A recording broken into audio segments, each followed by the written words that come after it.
Distinguished Representative the Gambia for her statement and for the nice words addressed to the work carried out by the ISU, and also the kind words addressed to the chair. See that? Okay, so then I have in my list now Italy first, and then the Russian Federation. Thank you, Chair. First of all, let me warmly thank you for organizing this morning's panel.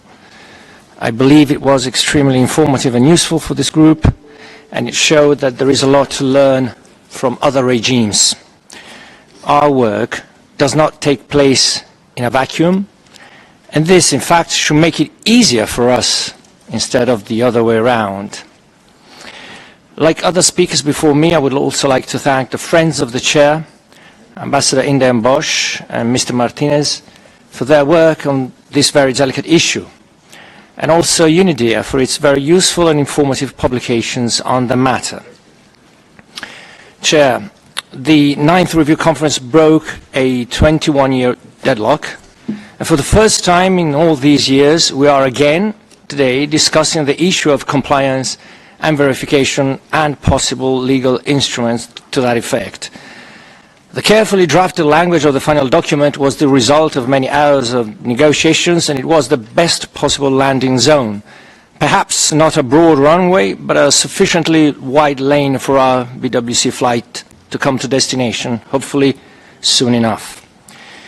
In spite of the difficult international context against which the conference took place, and this working group is taking place, certain political preconditions have changed, and we have a window of opportunity that we should strive to keep open for the entire intersessional period and possibly beyond. For this window of opportunity to remain open, however, every delegation has to maintain the same constructive spirit of a year ago. We have here a historic opportunity, but we have to avoid maximalist positions that would not help concrete progress. The all-or-nothing approach did not work in the past. It would not work in the future. We all need a certain level of pragmatism. Even within the normal exchange of opposing argumentations that is to be expected of negotiations such as ours, we believe it is absolutely necessary to remain flexible and open to new ideas and arguments. While some elements of the work carried out by VEREX and the ad hoc group until 2001 could be salvaged and reconsidered, we have to avoid making the mistake of turning the clock back and imagining we can start again from where we left off. Biotechnology and life sciences have changed too much, as has the overall geopolitical context. I would add that now we have 20 years of experience in verification from the OPCW that we heard this morning that could also be helpful for us, for our work. But anyway, too much has changed. This is a different world that needs different instruments. We need to look at the issue of compliance and verification with a fresh pair of eyes and a new approach. Chair, you will forgive me if I take a step back and try to frame the issues we are discussing today within the broader process we are engaged in. The 9th Review Conference decided to develop two mechanisms, ICA and SNT, and established this working group to discuss the 7 issues therein indicated. Let us be clear. The Review Conference did not mandate this working group to develop a third mechanism on compliance and verification, but to discuss and make recommendations on these measures, including the possibility of legally binding measures. We believe that all the 7 measures included in the final document should be pursued in parallel. They together form a system that is the end goal of this intersessional period and the basis of concrete decisions to be made in order to strengthen the Convention. But within this system, some elements are more mature than others and could form the early harvest we envisaged in the final document to happen preferably by the end of 2025. For instance, the debate and the negotiations on the 2 mechanisms have gone quite far, and we believe there is a concrete possibility to find consensus on this first important step towards strengthening the Convention's institutional framework. Having those 2 mechanisms in place would enormously improve our chances of developing a compliance and verification regime, why indeed they would be a part of that regime. For a start, what we have in mind is a compliance and verification regime. Compliance and verification. Compliance is the goal. Verification is a means to an end. That is a means towards compliance. This distinction is important because if we can ensure compliance in different ways short of verification, then these ways should also be part of the overall regime. If we had the ISA mechanism today, we could tell it, please help us ensure compliance of the BWC by finding the best way to help states ensure the safety and security of their biological facilities, to make sure that their laboratories do not fall into the hands of terrorists and rival armed groups, that those laboratories are indeed used to produce vaccines for that state's population, so that that state can have access to an international ecosystem of biological research that would help its pharmaceutical industry and life sciences develop. And help us do that through the money that several countries would be willing to put in a voluntary trust fund. So this is what I would tell an international cooperation and system mechanism today.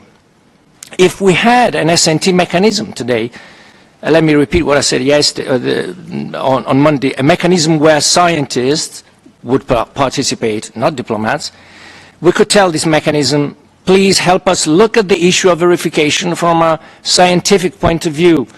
Let us know what is feasible and what is not, what is desirable and what is unnecessary, what a given procedure would consist of, what costs it would have, what level of intrusiveness it would imply, so that then and only then the political decision would be made. It is not for this group to talk about terminology, list of pathogens, threshold quantities, equipment, modalities of inspections and investigations, and so on and so forth. We need sound scientific advice to look into all those technical issues and develop any consistent verification regime. And this is why we believe we should have an SNT mechanism in place as soon as possible, as it would guide us through this process. Without one such mechanism and its science-based advice, and let me add, without the dialogue with industry that this mechanism could have, no sound and effective political decision can be made on verification. As I said yesterday, we view compliance and verification as a composite regime, comprising a mix of voluntary and legally binding measures, and as a continuum. This continuum can go from fully voluntary measures, including voluntary visits to facilities, especially BSL-4 laboratories, or voluntary transparency exercises, to mandatory CBMs and a mandatory peer review mechanism, from surveillance networks and assistance to states parties to, further along this continuum, inspections and investigations. Other measures of this type could be adopted. We regretted that the review conference could not include in its final version the reference to the Tianjin biosecurity guidelines for codes of conduct for scientists. This could have represented an important step towards the establishment of scientific networks mutually informing one another and operating with the same standards and adhering to the same principles and to a transparent conduct of their work. All these measures together would foster a culture of transparency and trust that would be immensely beneficial, and they would help implement the more intrusive further measures along the compliance and verification continuum. At some point, though, inspections might have to be carried out. There are useful lessons to be learned from the nuclear and chemical verification regimes, as we heard earlier today. In the case of biological weapons, however, routine inspections might prove to be more challenging. To begin with, there are potentially thousands of dual-use facilities around the world that could be inspected. This would entail enormous costs. We heard this morning the OPCW referred, if I remember correctly, to about $30 million US. I'm still not sure whether there is enough appetite in this room for such a drastic, possibly tenfold or even larger increase in assessed contributions of the BWC budget to cover those costs. Besides, this type of inspection might create issues with intellectual property and confidential commercial information in a way that perhaps does not happen in the chemical field, for instance.